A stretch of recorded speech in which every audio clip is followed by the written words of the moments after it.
ఒక్కసారి కొమ్మూరి గోల్డ్ కి కాల్ చేయండి. తాకట్లో ఉన్న మీ బంగారాన్ని విడిపించి మార్కెట్ ప్రైస్ కి వాళ్ళు కొనుక్కుని మిగతా డబ్బులు మీకు ఇచ్చేస్తారు. చిట్టా విప్పుదాం మాటలతో చెప్తే అర్థం కానప్పుడు పేపర్తో కొడితేనే కరెక్ట్గా సెట్ అవుతుంది.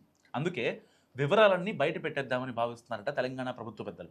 అలా చేస్తేనే విపక్షానికి గట్టి కౌంటర్ ఇచ్చినట్లు అవుతుందని అధికార పార్టీ లెక్కలేస్తుంది అంటున్నారు. ఇంతకీ బయట పెట్టాలనుకుంటున్న ఆ చిట్టా ఏంటి? ఏ విషయంలో బీఆర్ఎస్కు అంత స్ట్రాంగ్ కౌంటర్ ఇవ్వాలనుకుంటున్నారు?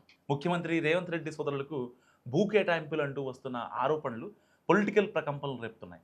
వాళ్లకు అప్పనంగా భూములు కట్టబెట్టారన్న అర్హతలు ఏంటంటూ ప్రశ్నిస్తుంది ఇప్పుడు బీఆర్ఎస్. సో దాని మీద లోకాయుక్తకు కూడా ఫిర్యాదు చేశారు. దాదాపుగా 200 కోట్ల రూపాయల విలువైన భూమిని కేవలం 7 కోట్లకే అప్పగించారంటూ తన ఫిర్యాదులో పేర్కొంది ప్రతిపక్షం.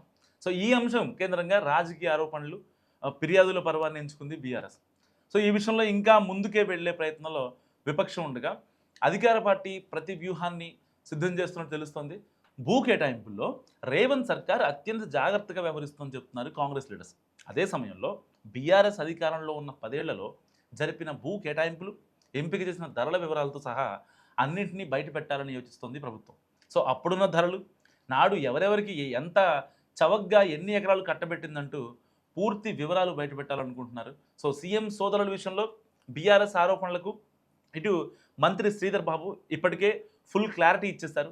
అండ్ అదే సమయంలో ఆ 10 ఏళ్లలో జరిగిన భూముల కేటాయింపులు, ఎవరికి ఎన్ని ఎకరాలు దారాదత్తం చేశారనే వివరాలు కూడా బయట పెడతామని అన్నారు. సో ప్రస్తుతం ఆ దిశగా కసరత్తు జరుగుతుందని ఇంటర్నల్ టాక్. అండ్ ముఖ్యమంత్రి సోదరుల పేరుతో అసలు కంపెనీయే లేదు, అలాంటప్పుడు వాళ్లకు భూ కేటాయింపు ఏంటని ప్రశ్నించారు మంత్రి.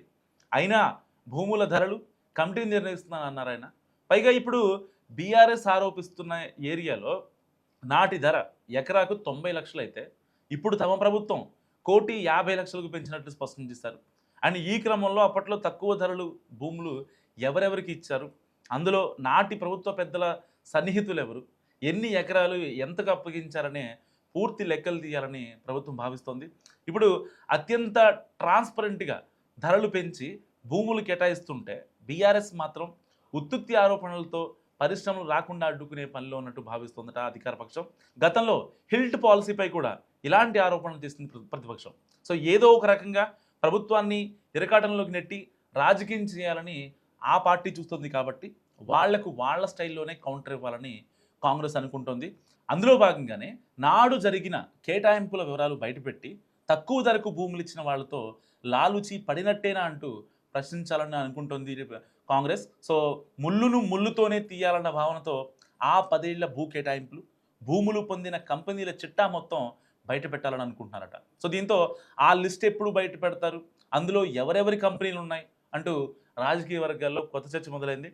అయితే ఇదే సమయంలో కొన్ని అనుమానాలు కూడా వస్తున్నాయి.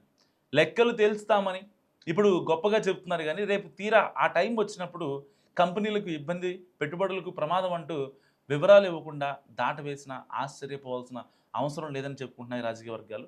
సో మరి ఎలాంటి పరిస్థితుల్లో ప్రభుత్వం ఏం చేస్తుంది? మాటలకే పరిమితం అవుతుందా, లేక చిట్టా విప్పుతుందా అన్నది ఆసక్తికరంగా మారింది.